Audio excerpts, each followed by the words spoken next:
everyone, so today I'm doing a video all about budgeting and saving money and living cheaply at university. I've been meaning to film this for a while. I think someone requested it a couple of months ago, so it's been on my to film list for a while and I'm finally getting around to do it.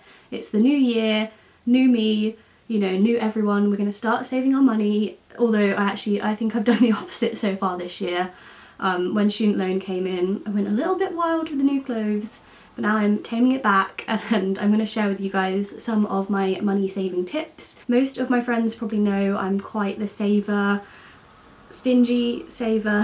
I don't like spending money very much, but I've also found like little tricks and ways that I personally find I save money better.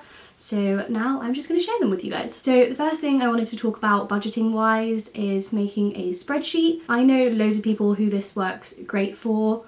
I never did it in first or second or third year. I've never had a spreadsheet, like a proper Excel. You put in everything you buy and it tells you how much money you've got left. But I've always had a sort of like mental spreadsheet.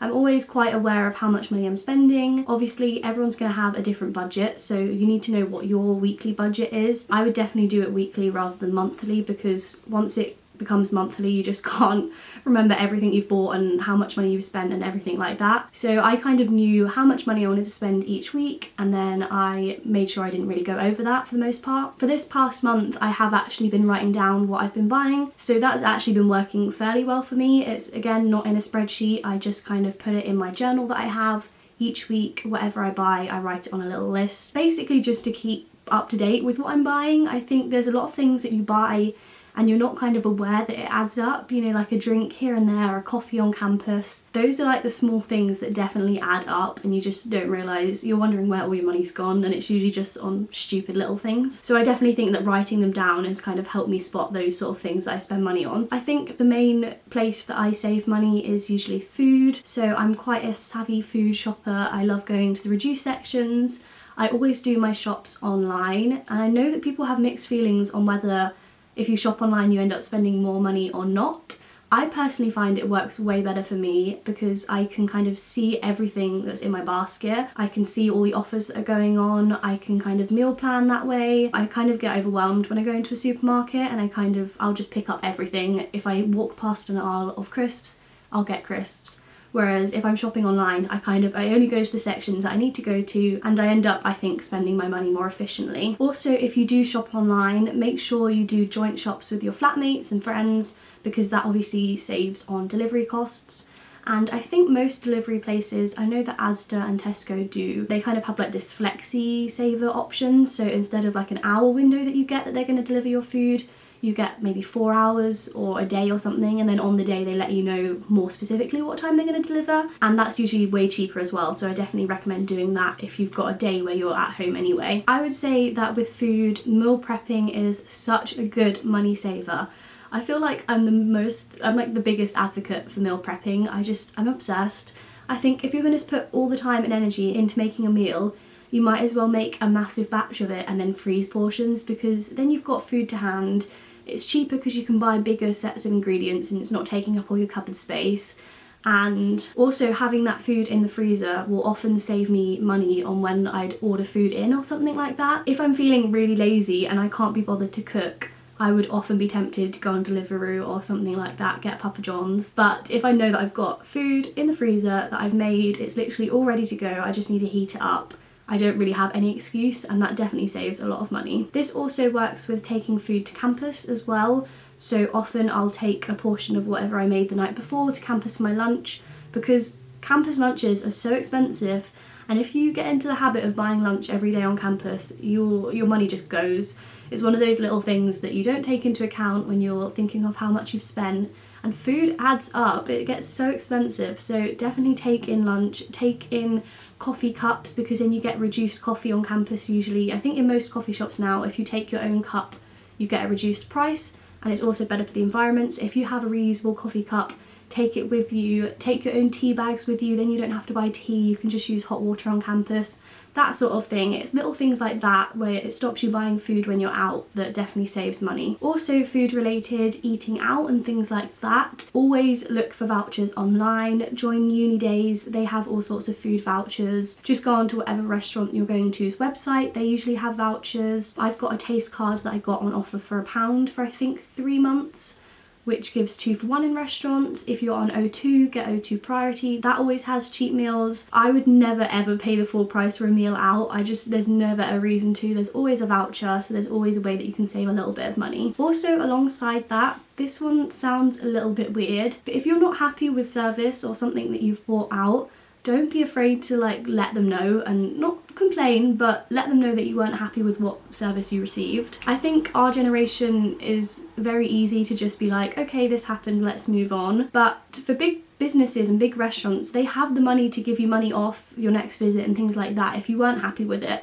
So I've complained to restaurants in the past. I've sent them an email and said, I was served this instead of that. The other day I got served meat at ZZ's and I ate meat, even though I've not touched meat in 16 years. So that was quite a horrible experience for me.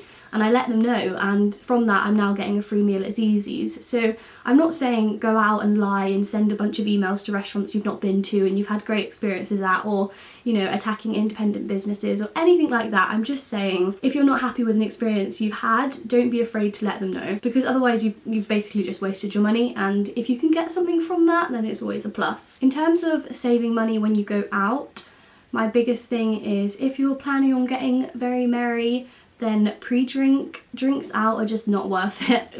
Learn what your level is that's good, and you can make it out and be at a good level, because it's just, drinks out are just so expensive, and you're paying say £5 for a glass of wine when you can get a bottle for £4, Pre-drink if you can, it just saves a lot of money. Also, when you go out, take cash with you, don't take your card, leave that at home, because some people are very card happy in clubs and they will offer to get a round of 15 people's drinks, and you wake up the next morning and you realise £100 has gone from your bank account and you're like, what happened last night?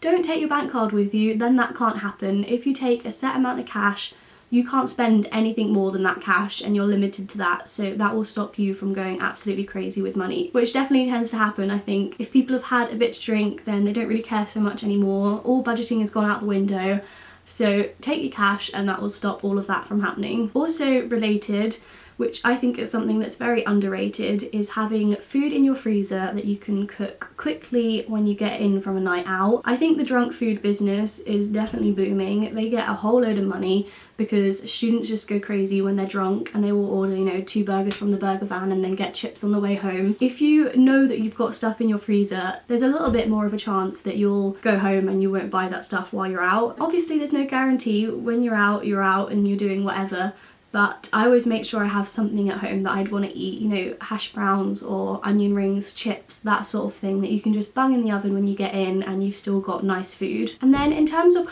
making money, obviously you can get a job as a student. I had a job for a few months in my second year working at a cafe making food and stuff like that. It's very common for people to have jobs while at uni. Depending on the course, I definitely think you can balance a job and uni. So any money I made that wasn't student loan or anything like that, any money I had from a job or from other opportunities, I class as fun money. So that's the kind of money I spend on clothes, or if I really want a new makeup product, or I want to treat myself to something, I use it from that fun money budget rather than the budget I have for weekly shops and everything like that. So at university there's quite a few ways that you can make money, at least at Exeter.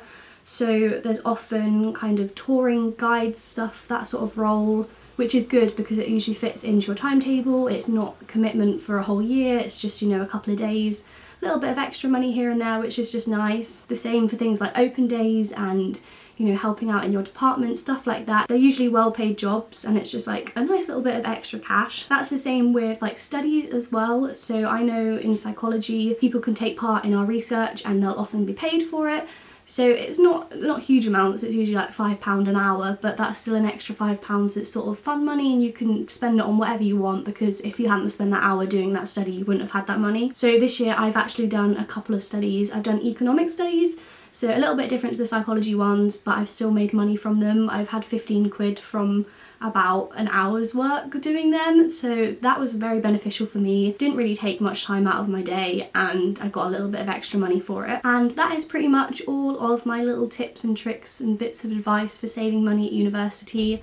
I hope this was somewhat helpful to some of you guys. Let me know if you want to see any specific videos down in a comment, and I'll see you in my next video. Bye!